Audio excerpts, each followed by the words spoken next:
Brilliance Audio. Sea Castle by Andrew Mayne. Performed by Susanna Jones. A crescent moon casting glimmers of light onto the rolling waves of the ocean would normally be a relaxing sight to me. But not tonight. As I walk down the beach, I can already see the pale white legs of a corpse through the gaps in a protective screen. The Fort Lauderdale Police Department and 2 detectives from the Broward County Sheriff's Office arrived before me. We're at the north end of Fort Lauderdale on the border of their respective jurisdictions. I had to get myself out of bed barely 30 minutes ago when they notified me. It was more of a courtesy than anything else. Suarez, the detective who called me, knew I was with the Underwater Investigation Unit, currently in bureaucratic limbo while politicians fight over whether to dismantle it. Our last case brought down a South Florida financier who had enough money stashed around to continue to make our lives difficult, and politically connected friends who didn't want to see our investigation go much further. Presently, I'm working for the Florida Department of Law Enforcement as a seat filler while all of that gets sorted out. "Hey, McPherson," shouts Suarez as he spots me walking toward the enclosure. "Good morning," I reply. I avoid using his nickname, Crash. He somehow managed to total 3 unmarked police cars. There was even a joke going around that he was getting kickbacks from the auto body shop. "It's not morning until I have breakfast. It's only 4 a.m. Suarez responds with a grin that wouldn't seem awkward if it weren't for the fact that I can see the body behind him. I recognize the other detectives and nod at them. "What's the situation?" "Dead girl. Beach," replies Waterman, a Fort Lauderdale PD detective known for using words sparingly, as if she had to pay for each vowel. Most cops love to talk. Waterman, not so much.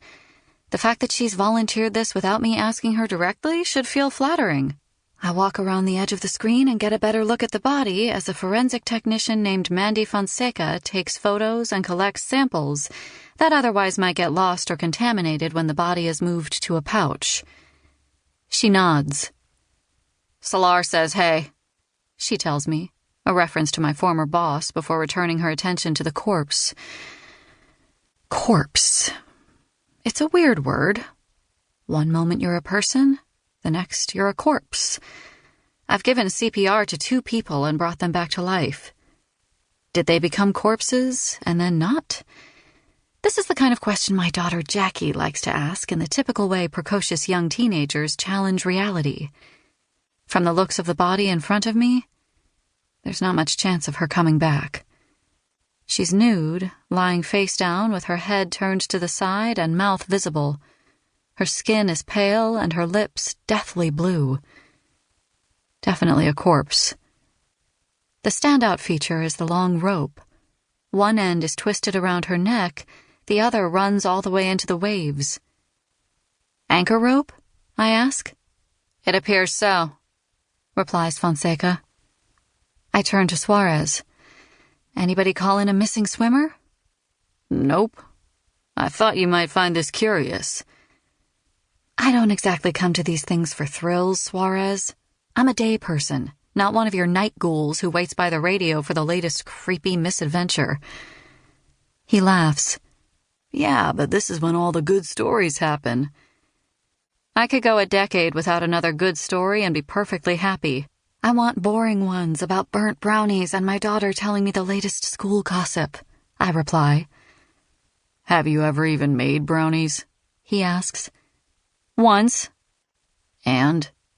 "I burned them. What's your point?" "You should stick to what you're good at." Suarez sees that Fonseca has pulled the rope in from the waves. "Can we take a look?" She holds up the rope's end under her headlamp's beam. The rope was cut clean with only a few frayed fibers. "Clean," says the laconic Detective Waterman. "It definitely didn't snap," adds Fonseca.